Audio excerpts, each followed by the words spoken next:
It hurts. Like, just thinking about that, I'm about to get really mad and shaking because it's just like that would be such a heartbreak. This is episode 2. Last time we were in San Jose.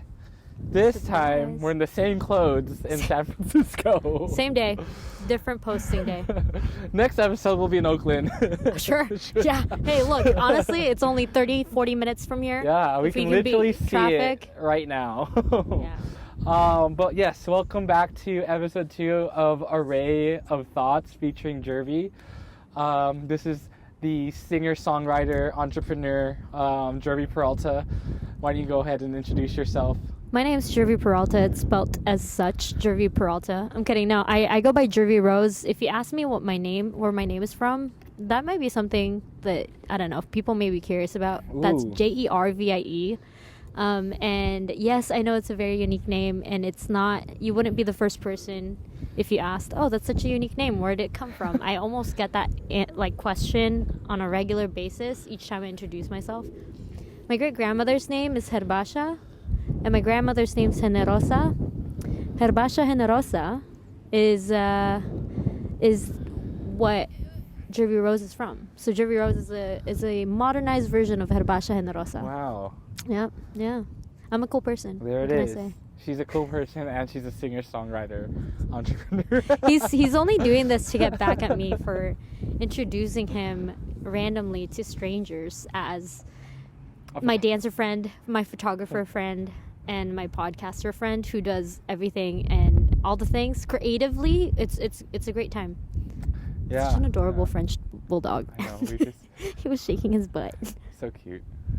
But what's up? It's been a while. It's been 2 hours. Yeah. So today we were talking about what we want and our intention behind this conversation. Yeah. And it's more so about a lot about relationships and a lot about learning about ourselves. So really, as a single person, when I listen to people in relationships, I can't really relate. Yeah. Not like that, but like, you know, they're in a long-term relationship. That's a goal, but you've never really, I mean, I don't know, y'all can probably have some really good recommendations of who to learn from who are experiencing dating and learning in dating world, right? Mm-hmm. So a lot of people talk about what they learned while they're dating or when they were freshly dating people, but no one has ever really documented that process, and here we are having these conversations. We're living it on a day-to-day basis. So I'm willing to talk about it. I'm willing to reflect. Thank you for giving me this platform to rant it out. Yeah, I think based off of just the journey of like just self-growth and self-love, you'll constantly have to just talk to yourself. And I think it helps when you have other like-minded people who are willing to look into more of an introspective view, and be able to, learn something new about themselves as we vocalize it out loud, as opposed to just talking to ourselves. Yeah, so with that said, I do have 3 questions ready. Yes, and we're getting into it. We're gonna get straight into it. We only have 40 minutes. We got coffee, so we're gonna continue to get coffee because me and Jervie love coffee. Last time we were at Spectra in San Jose. This time we went to Ritual Coffee. We went to the Hayes location, I believe. Yeah, so shout out to all these local coffee spots. I think Ritual it's a cool Coffee idea. Roaster. A cool idea to just keep on doing, right? Supporting your local coffee shops, all right? For the things that you love. He got a cold brew. I got a cortado with oat milk. I know it's windy and I'm drinking cold brew, but that's fine. I got my nice little cortado sipping. Yeah. Sipping warm and cozy. You're freezing over there. I'm Oh, and we calm. also got vegan Shanghai from Chef Reina. Vegan up Filipino in food. Brisbane. Yeah. Brisbane. I'm going to have one already. Yes. So. Yeah. Well, what chaotic mess eats lumpia without dipping it? I didn't want to open it. Classic men. Okay. Low effort. Low effort. We were just talking about this. We were just talking about effort last time too. Yeah. Anyway, oh, this is really good. It's meatless. Vegan pork. Vegan pork. Omnipork. Plug. It's not a plug. We made friends with the cashier. He's a really nice guy. He's actually really good friends with Chef Ray, and I see him all the time on her Instagram story. So, shout out local food places. I don't know if you know this, but I'm Filipina. He's Filipino. We're Filipinos. Kaming dalawa ay Filipina. Oh. Filipino. Kamusta ka na? Kamusta ka na? Anyway. We'll get straight to it. You said you had some questions. I do have some questions. I told Jervie to write down these questions. I have more, but we're gonna go over 3. To it, so we'll see where this conversation. First one, and the root of this question is when I was in high school, a teacher told me, if you start dating somebody, you better have the same music taste. Because I just broke up with I don't know why a high school teacher should be telling us high school students their dating life. I honestly, hey, look, life experiences by all means. Yeah. I personally thought it was I was invested in my high school teachers. So I was like, I want to know more. Let me know. Because I wanted to learn from them. So I don't believe that's the case. I think people can have different music taste and still be in a loving relationship, because that doesn't have to define the relationship. Personally, for me, I do really love being able to share my music to my significant other. So I would hope that is kind of a criteria for me, is you don't have to love my music, you just have to be a fan or be willing to listen to that music. Right. I think I agree, right? It kind of goes hand in hand with just being able to just share each other's happiness.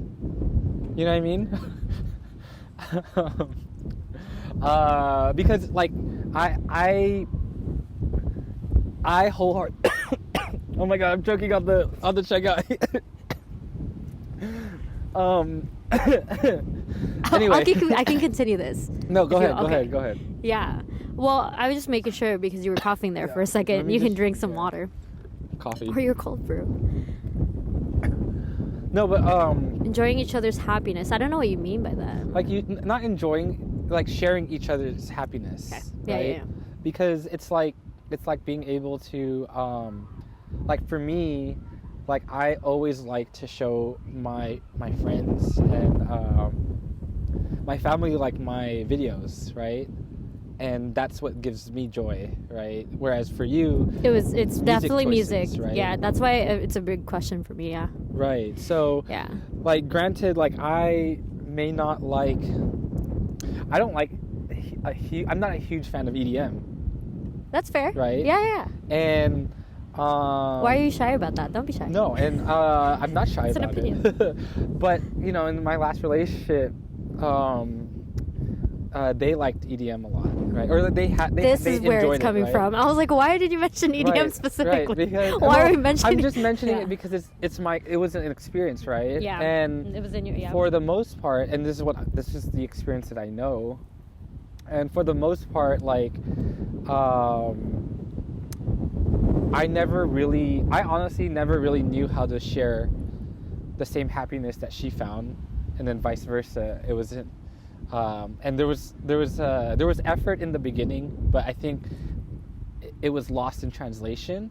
And so again, from the last podcast, I'm also trying to learn how to put more effort in sharing other people's happiness, because if they really enjoy something, then I want to see them happy. You know what I mean? Whether it's our friends at work who are creatively creative. They're gifted. No, they exude creativity. Right. Just in everything that they do. Right.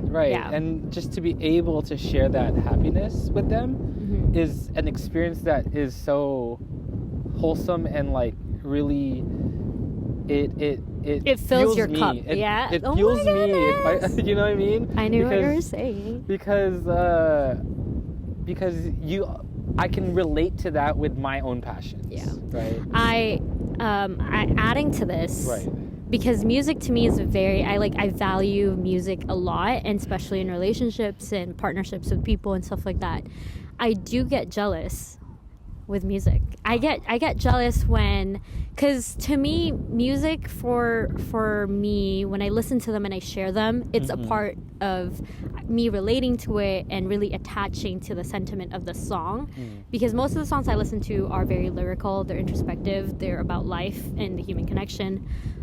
So when somebody shares their type of music, if I was dating somebody and they seek out to share their music to somebody else, and I don't get that part, I get jealous. I'm like, yeah, it hurts. It literally is. There's one way to pain me. Right. It's sharing music with other people and not and consciously not sharing it with me. It hurts. Like, just thinking about that, I'm about to get really mad and shaking, because it's just like, that would be such a heartbreak. I'm also speaking from experience. We're not gonna cry. Yeah, it's nothing that I cry about, but you know what I mean, like, it's done, it's over, but that still very much hurts. Because I get that, because, like, especially if it's someone who is you want to get to know, or you want to get to know, and they know that about you, right? Because it's like, well, I don't know if they know that. They knew at the time about me, but like, in general, like if you know something about a person and you know that is what makes them happy or fills their cup, and you want to go, especially if you want to cultivate a relationship, right? I've learned to, like, you have to surprise and delight them.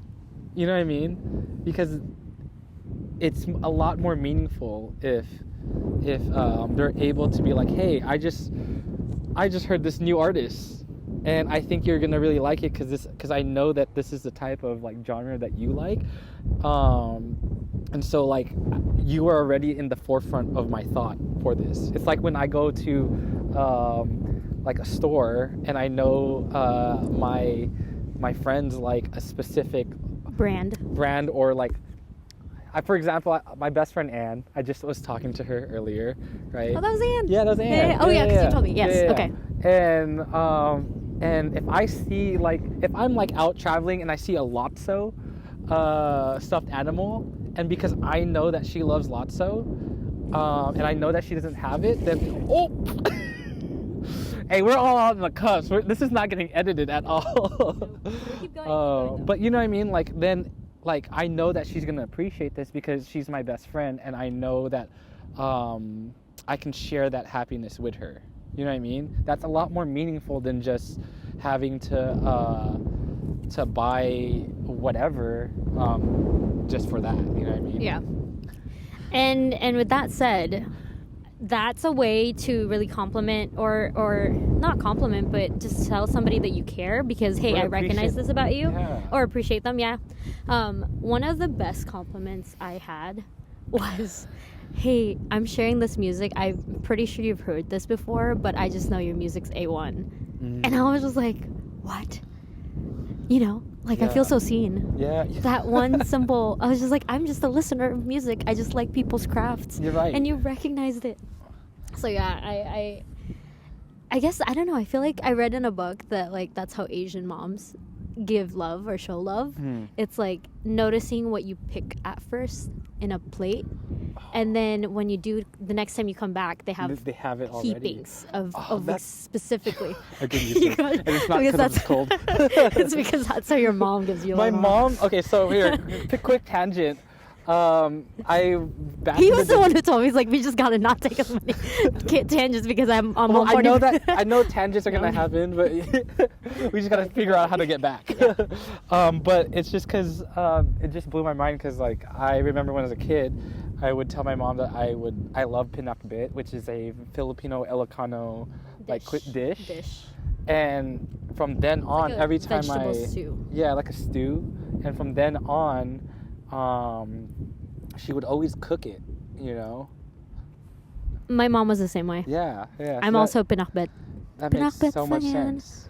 Oh, another tangent. Did you hear about that one Filipino child that was doing horrible and got, was just like deemed as delinquent by their family? I heard they were sinigang. They were sinigang? That was in a gang. Sinigang. They were sinigang. No, that was a practice. As you know, I literally saw that video on TikTok this morning. That was hurtful. Moving on. That was my next question. A reach. He doesn't stretch or do yoga, so I don't know what he was doing there. It was a physical reach because the joke. Never mind. Okay. I did this in the car earlier. Yeah, overused. Anyway. But yeah, no, I get you. Like the music and like being able to share, especially if you are one to, if that's like your love language in a sense, like music, right? Mm-hmm. It doesn't necessarily have to be the signs of love language, but that's what you appreciate. One of my values or art expression. Right. The way I express is definitely through music, 100%. Some people express through like TV shows. They can really relate to people that way. And again, kind of going back to like videos, right? Yeah.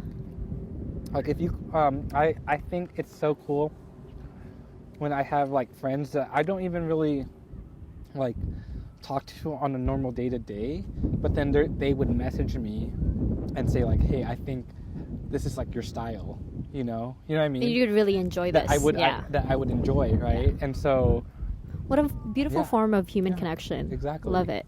That's us being humans. Speaking of connection, conversations in dating, especially in the beginning.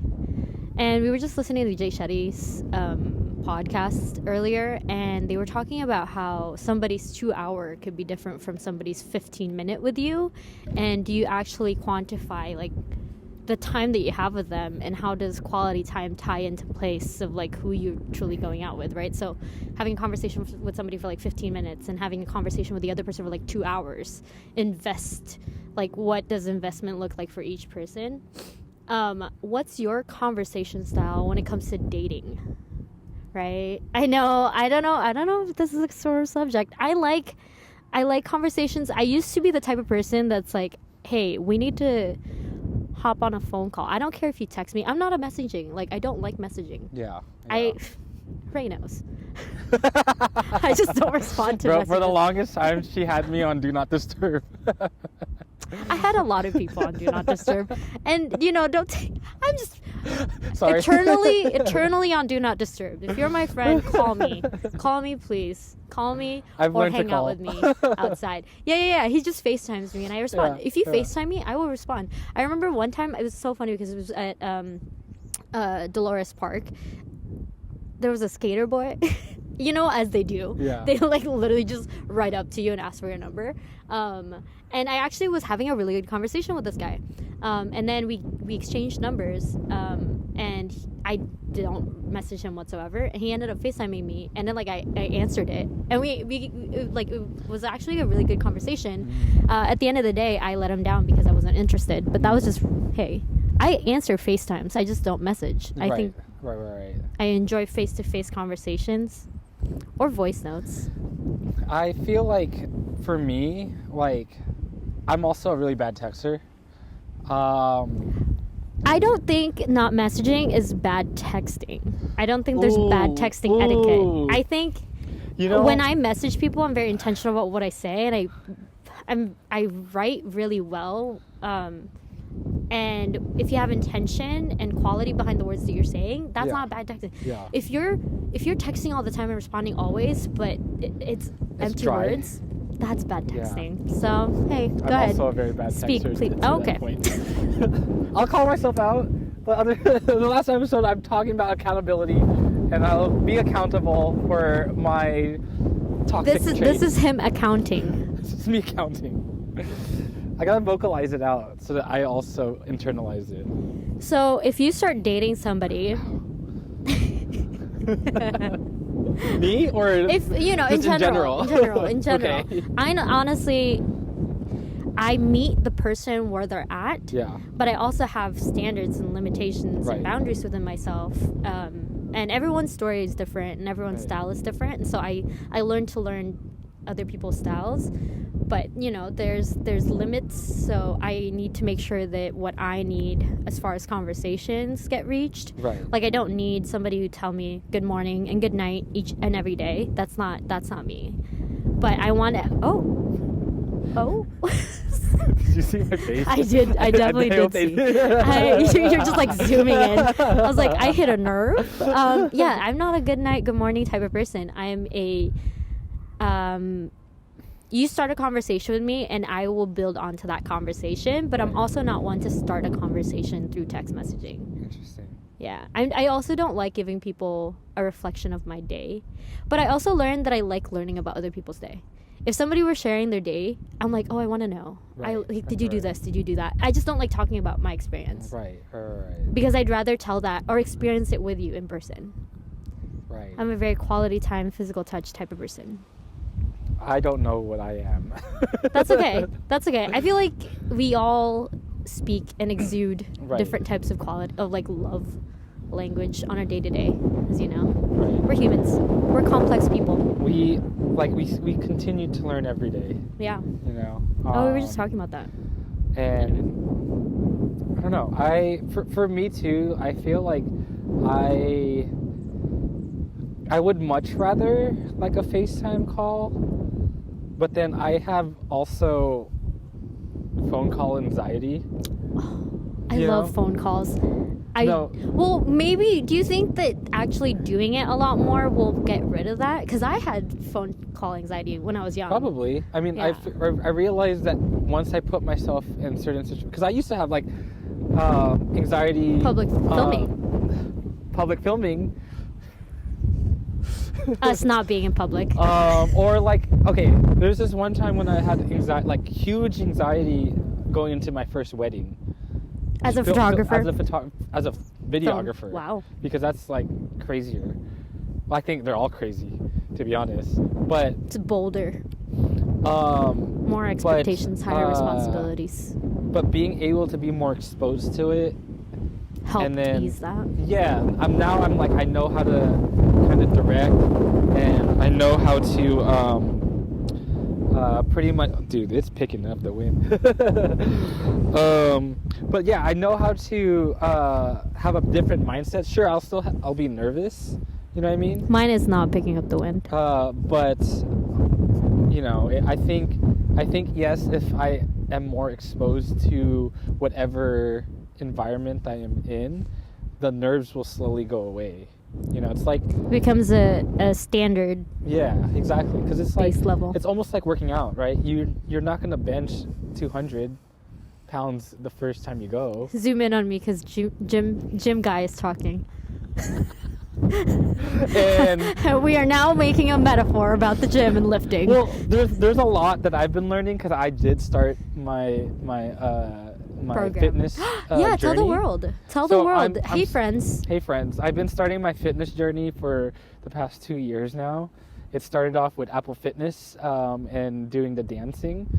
And now I am training for the first time for my first powerlifting meet, hopefully around May. So lift that power. Hell yeah. And I've kind of decided to, I won't know if I don't try, right? And that's what I'm also trying to translate into just like dating. Yeah. You know what I mean? What a way to wrap it back to the conversation. I agree. Yeah. Because it's like you've helped me so much in like conversations with people, where you had to really tell me that, Ray, you already know how to talk to people. Yeah. But for me, I put this like different perspective, and I put this anxiety on myself, because all of a sudden I'm attracted to someone and then I don't know how to act. Yeah. You know what I mean? Yeah. And I'm guilty of doing the same thing. Granted, even if I have a crush on somebody, I feel like I just had a really high crush on myself. a lot, and I'm gonna sound very like very high ego, but you know, this is self-love. Honestly, I love myself, and I really appreciate who I am. I look in the mirror and I you know, you just gotta appreciate who you are. This is your body, you gotta love it. And whenever I talk to other people, because I value myself so high that it doesn't, you know, it just flows off. Right. It just like, yeah, we're just gonna have a conversation. Right. I'm not to be liked by everybody, and that's the hard pill to swallow. Really. At least for me, when I had to figure that out. Yeah. Right. And we're gonna pause real quick. I'm gonna check the camera. So you gotta go all the way to the end. Oh. Do I pause this? I know one thing about me is I'm a musician. I record voice notes on a regular basis. But we got 2% on this battery. Yeah, and so I know we didn't talk too in depth on or we didn't get to all the questions. All of my questions. But I think we had a pretty good conversation on just how we should kind of approach conversations and interactions with people. Right, and like what it means to have a quality time. Yeah. Right. And enjoying other people's happiness. With that said, thank you so much for hanging out with us on this windy day here in San Francisco. Thank you for the second episode. It's Ray from the Bay. Guest starring Jervie Peralta. Thanks for having me. And remember to shine.